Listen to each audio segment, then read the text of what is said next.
E aí, gente? Acabamos de ver provavelmente um dos eventos mais importantes dessa edição do Festival de Berlim 2018. Nós já havíamos tido uma edição, né, até o presente momento, bastante politizada com as questões indígenas, com as questões LGBTQ, como com o Espagé do Luiz Bonesi, como com o Tinta Bruta, como com o Bicha Travesti, mas agora é definitivo. Realmente Berlim foi abaixo, está de joelhos ao Brasil, a receptividade é de uma maneira absolutamente sem precedentes. E nós acabamos de ver o processo de Maria Augusta Ramos sobre todo o procedimento do impeachment e o que está acontecendo no Brasil agora.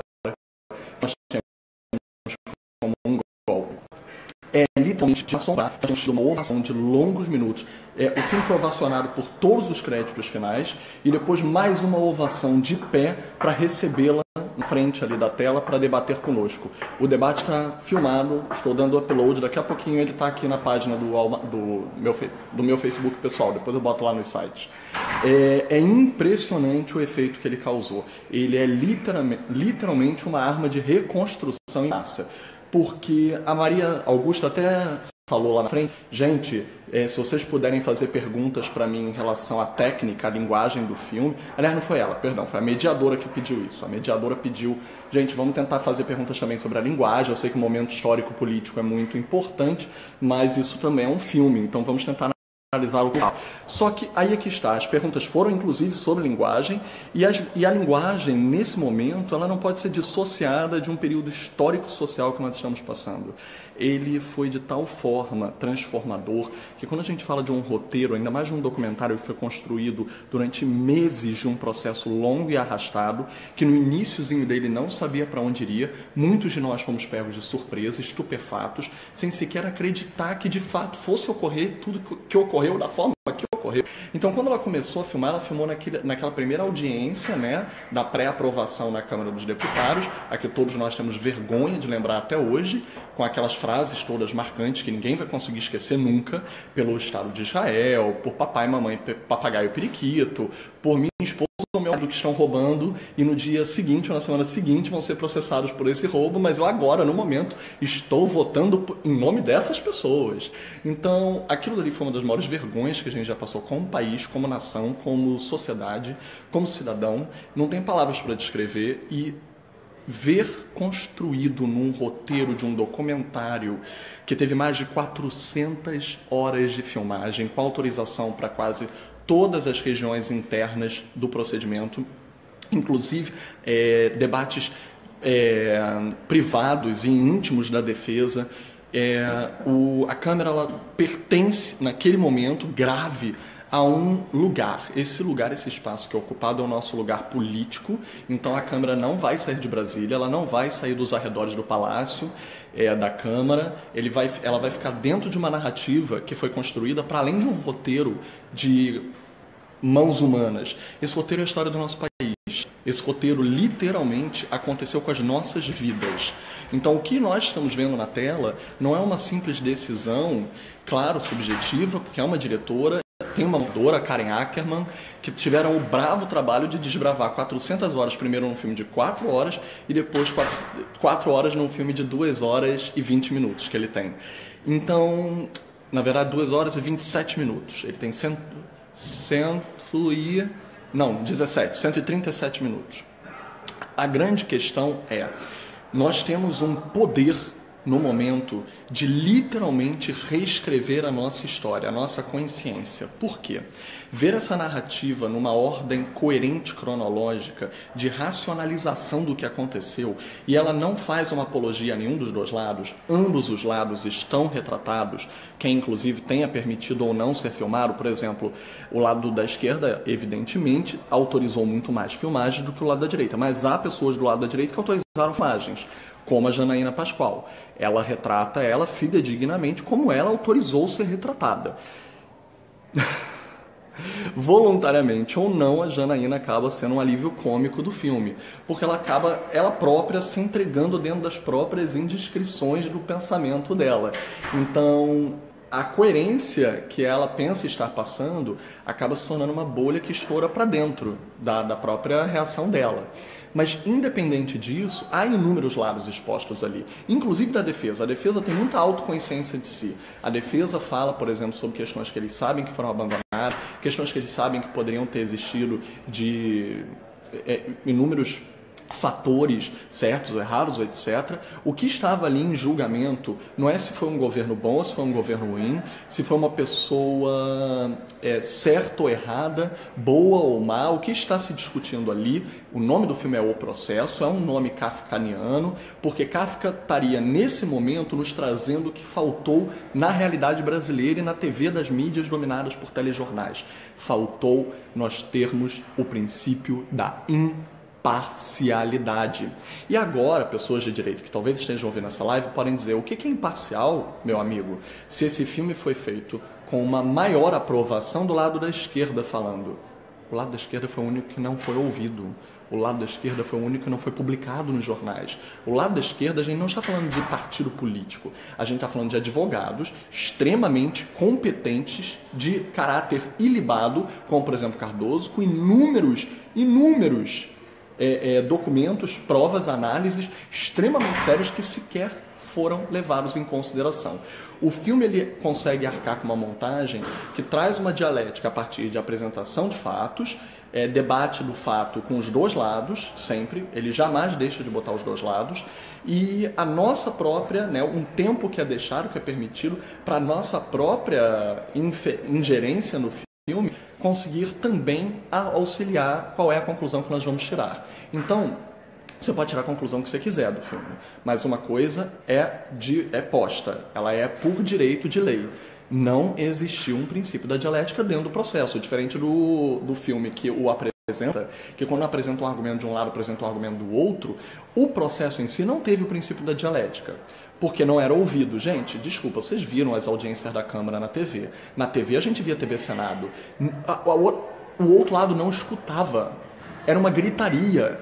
Mulheres, por exemplo, presentes na defesa, como a Glaze, não estou aqui falando sobre quem aceita, quem concorda, quem não gosta, quem gosta. Não é isso, gente. Pelo simples fato de ser uma mulher, era atropelada.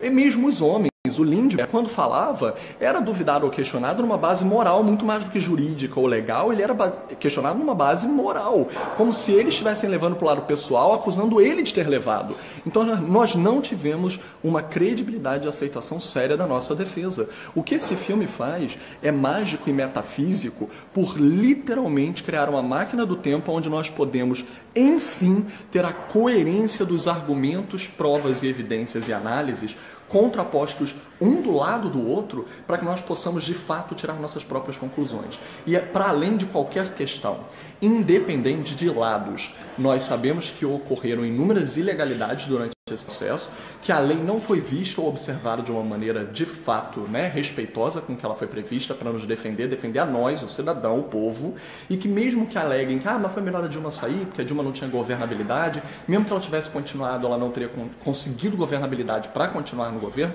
Não pensem que o filme é alheio a isso, o filme também levanta essas questões, a própria defesa da Dilma levanta essas questões.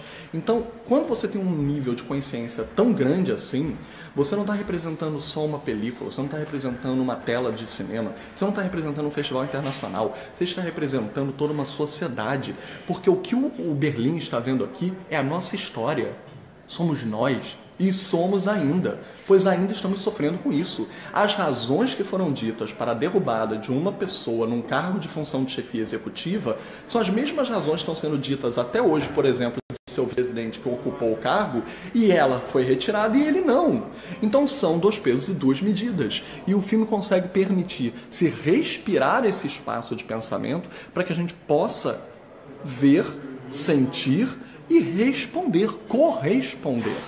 Não interessam, repito, partidos políticos aqui. Eu não estou pedindo por partidos. Nós estamos falando de cinema. E por falar de cinema, podemos falar de linguagem.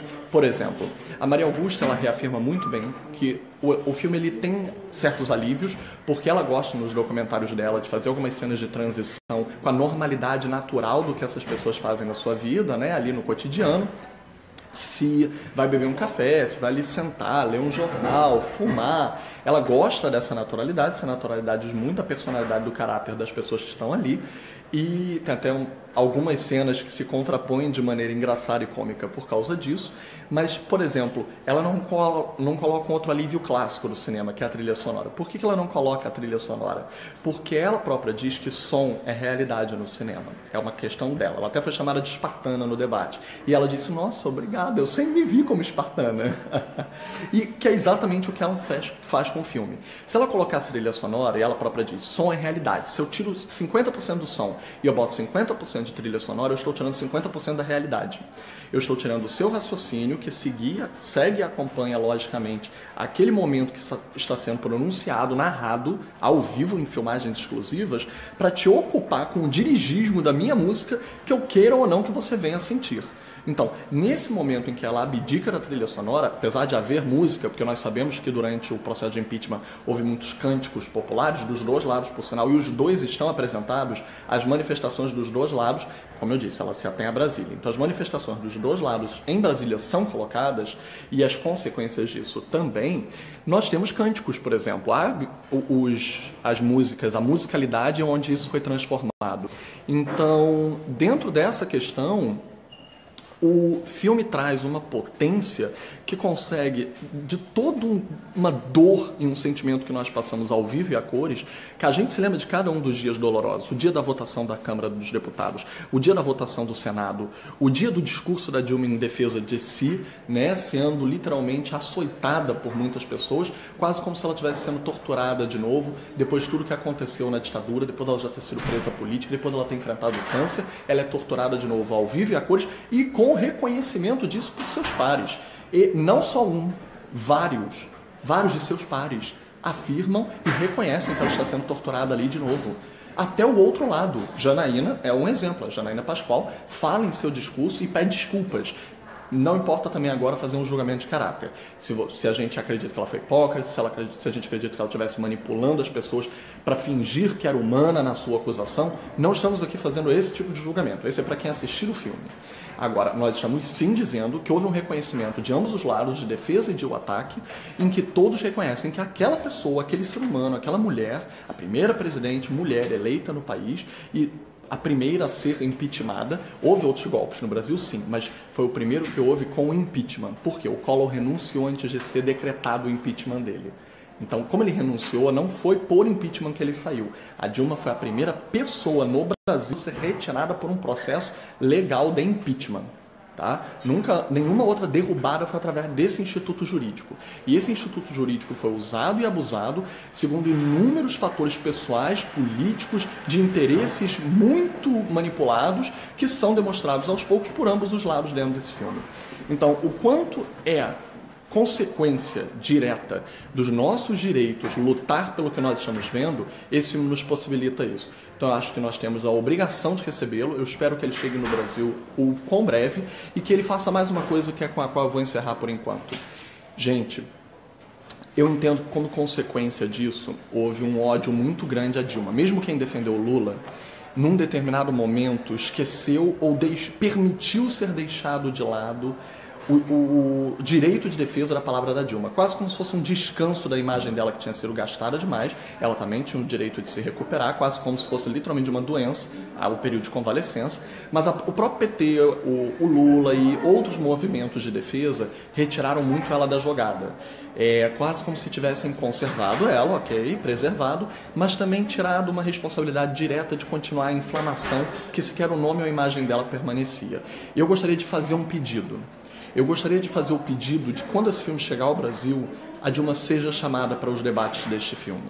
Eu gostaria de fazer o pedido aqui direto a vocês, eu estou olhando para a câmera, vocês todos, que nós tenhamos a responsabilidade de chamar a pessoa de Dilma para debater com todas as exibições que tenham debate de pré-estreia, ou se concorrer em Festival Brasileiro, que eu acho que vai ser levado para o Festival de Brasília, com certeza, porque ele vai ser potencializado no 51º Festival de Brasília. Não tem como não gerar uma catarse coletiva se esse filme for exibido lá, ainda mais se políticos atenderem a ele, mas eu peço que chamem Dilma para debater esse filme no Brasil. Aliás, eu senti muita falta que ela pudesse estar aqui também para debatê-lo, mas eu entendo a decisão dela não estar, por inúmeros fatores. É um filme, é uma competição internacional e tiraria também um pouco da potência de ser filme. Poderia parecer virar um discurso político, o que ele não é. Ele é um filme.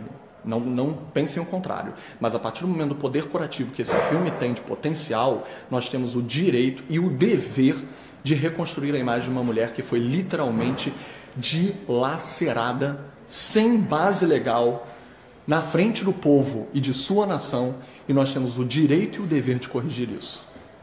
Um beijo para Dilma, para Maria Augusta por ter feito esse filme, e para nós que merecemos isso lavar a alma.